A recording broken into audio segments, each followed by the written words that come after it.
ছন্দে শ্রীগীতা। গীতার মাহাত্ম্য। ঋষি কহিলেন, নারায়ণ ক্ষেত্রে ব্যাস ঋষি বর্ণিত গীতার মহাত্ম্য মোরে বল হে সুত।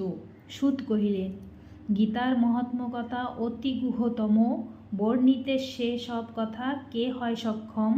সম্যক জানেন কৃষ্ণ কিছু কুন্তিসুত। ব্যাস শুকদেব আদি জানেন কিঞ্চিত, অন্য সবে কিছু কিছু করায় কীর্তন। ব্যাস মুখে শুনেছি যা করাবো শ্রবণ।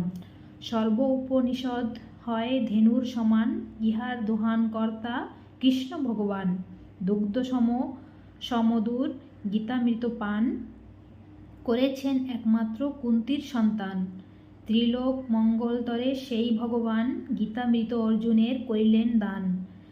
সংসার সমুদ্র পারে যেতে ইচ্ছা যার, গীতারূপ তরণীতে সেই হয় পার। যে মূঢ় না করে গীতা পাঠ শ্রবণ, না পারে রবিতে মুখ সেই মূর্জন। অহর্নিশি গীতা যেবা পড়ে কিংবা শোনে, দেবসম সেই জন জানিবেক মনে। বুঝাইতে ভক্তিতত্ত্ব কৃষ্ণ ফাল্গুনীরে, রণক্ষেত্রে গীতামৃত শুনালেন তারে। ভক্তিমুক্তি প্রদ গীতা 18 অধ্যায়, ক্রমশ চিত্তের শুদ্ধি অবশ্যই হয়। গীতারূপ জলে স্নানে ভবমল রয়, শ্রদ্ধাহীনে হস্তি স্নান সমতুল্য হয়। পঠন পাঠন গীতা না করে যে জন, মনুষ্য লোকেতে তার বৃথাই জীবন। যে জন গীতার তত্ত্ব কিছু নাহি জানে, ধিক ধিক তার কুল শীল মান ধনে। অধম পরম যেবা গীতা নাহি জানে, ধিক তার সম্পদেতে ধিক তার জ্ঞানী। গীতাশাস্ত্রে যার নাহি কোনো জ্ঞান, ধিক তার অদৃষ্ট ও পূজা যশমান। গীতাশাস্ত্রে আসক্তি না আছায় যাহার, ব্রত তপ যশে ধিক ধিক জ্ঞানে তার। গীতার প্রকৃত অর্থ অমৃত সমান, গীতা ছাড়া জ্ঞানী কহে আসুরিক জ্ঞান। ধর্ম বর্জিত বেদ বেদান্ত রহিত, গীতা পাঠে হয় জ্ঞান চক্ষু উন্মীলিত। শ্রী হরিবাসরে বিষ্ণু পূর্বে গীতা পড়ে, শত্রুগণ ক্ষতি তার করিতে না পারে। শালগ্রাম দেবালয় শিবালয় নদী তীরে, পরম সৌভাগ্য গীতা পাঠে লাভ করে। বেদপাঠ যজ্ঞদান ব্রত আচরণ, অথবা যদ্যপি করে তীর্থ দর্শন। গীতা ভিন্ন তুষ্ট নন দেবকী নন্দন, ভক্তিভাবে গীতা পাঠ করে যেই জন। সর্বশাস্ত্র মর্ম বুঝে সেই মহাজন, যোগস্থানে সিদ্ধপীঠে সজ্জন সবাই। গীতা পাঠে ব্রহ্মজ্ঞান সুনিশ্চিত হয়। প্রতিদিন গীতা পাঠ অথবা শ্রবণ, অশ্বমেধ যজ্ঞফল হয় সম্পূরণ। গীতার্থ শ্রবণ কিংবা যে করে কীর্তন, অচিরে পরম পদ পায় সেই জন। গীতাদানে প্রিয় ভার্যা লবে সুনিশ্চয়, সৌভাগ্য আরোগ্য ভার্যা প্রিয় সদারয়। গীতার পূজনে অবিচার দূরে যায়, আদি ব্যাধি শোক তাপ সেথা নাহি রয়।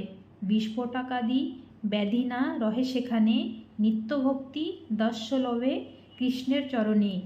যেই জন গীতাভ্যাসে হয়ে থাকে রত, বন্ধুত্ব জন্মায় সব প্রাণীর সহিত। গীতা পাঠকারী কৃষ্ণসঙ্গী রূপে রয়, সর্বমহাপাপের যদি সেই লিপ্ত হয়। পদ্মপত্রে নিরসম বন্ধুমুক্ত হয়, অনাচার নিন্দিনীয় ভক্ষাভক্ষ খায়। ইন্দ্রিয়ের কৃতপাপ জ্ঞানাজ্ঞান মতো, গীতা পাঠে নাশ হয় জানিবে শত। গীতা পাঠ করেছেন যেই মহাজন, পাপে লিপ্ত নাহি হন তিনি কদাচন। চুরি যদি করে কেহ রত্ন সমুদয়, একবার গীতা পাঠে নিষ্পাপ সে হয়। সাগ্নিক যে জন তার গীতাগত প্রাণ, জপক পণ্ডিত সেই ক্রিয়াবান। গীতা পাঠস্থানে প্রয়াগাদি তীর্থ রয়, যোগীগণ পাঠকের দেহরক্ষী হয়। যেখানেতে গীতা সেথা কৃষ্ণ ভগবান, নরক দ্রব্যাদি সহ রণ বিদ্যমান। গীতা পাঠ পাঠন কিংবা গীতার বিচার, রাধা সহ কৃষ্ণ সেথা করেন বিহার। শ্রী ভগবান বলিলেন, গীতাই হৃদয় গীতা অতি শ্রেষ্ঠা জ্ঞান, শ্রেষ্ঠ পথ শ্রেষ্ঠাধার, গীতা শ্রেষ্ঠ স্থান। গীতাতেই বাস মম গীতাই ভবন, গীতা জ্ঞানে ত্রিভুবন করি যে পালন। বিদ্যা মধ্যে শ্রেষ্ঠ গীতা ব্রহ্মরূপা হয়, অর্থমাত্রা চিদানন্দা অনিবার্যময়। হে পার্থ, গীতার নাম করহ শ্রবণ, দূর করে সর্বপাপ গীতার কীর্তন। গঙ্গা গীতা সাবিত্রী ও সত্তা স্বরূপিণী, ব্রহ্মবলী ব্রহ্মবিদ্যা ত্রিসন্ধ্যা রূপিণী। ত্রিসন্ধ্যা রূপেতে গীতা মুক্তি গহিনী, অধর্মাত্রা চিদানন্দা ভবগ্নি রূপিণী। বেদত্রয়ী পরনন্দা ভ্রাতি বিনাশিনী, গীতাই জানিবে সর্ব দুঃখ বিনাশিনী। তত্ত্বার্থ জ্ঞান মঞ্জুরি রূপে সিদ্ধিলাভ হবে, অন্তকালে পরমার্থ অবশ্য লভিবে। অর্ধপাঠে গোদান 3 ভাগে সমফল, 6 অংশ পাঠে গঙ্গা স্নানের সমফল। ইন্দ্রলোক প্রাপ্ত হয় 2টি অধ্যায়ে, কল্পকাল বাস করে আনন্দিত হয়ে। এক অধ্যায়ে রুদ্রলোকে সেই বাস করে, এই রূপে গীতা যেবা পরে ভক্তি ভরে। অর্থ 1/4 পাঠ করে যেই, শত মনবন্তর সূর্যলোক লভে সেই। 1, 2, 4, 5, 7 কিংবা 10 পাঠে চন্দ্রলোকে বাস অযুত বরস। মৃত্যুকালে 1 অধ্যায় অথবা চরণ, স্মরণে পাঠক পরমপদ প্রাপ্ত হন। মৃত্যুকালে মহাপাপী অধম যে জন, মুক্তিলভে গীতা অর্থ করিলে শ্রবণ। গীতার সহিত যেই প্রাণ ত্যাগ করে, বিষ্ণুসহ করে বাস বৈকুণ্ঠ মাজারে। 1 অধ্যায় গীতা পাঠে যার প্রাণ যায়, পূর্ণজন্ম লোভী সেই মুক্তিপদ পায়। মৃত্যুকালে গীতা যেই করে উচ্চারণ, পূর্বকৃত পাপ তার নিশ্চয় খণ্ডন। গীতা পাঠে কর্মে কোনো দোষ নাহি রয়, শ্রদ্ধাকালে পিতৃ আত্মা সর্বপুরে যায়। গীতা পাঠ সহস্রাব্দে তুষ্ট পিতৃগণ, পিতৃলোকে মহানন্দে করেন গমন।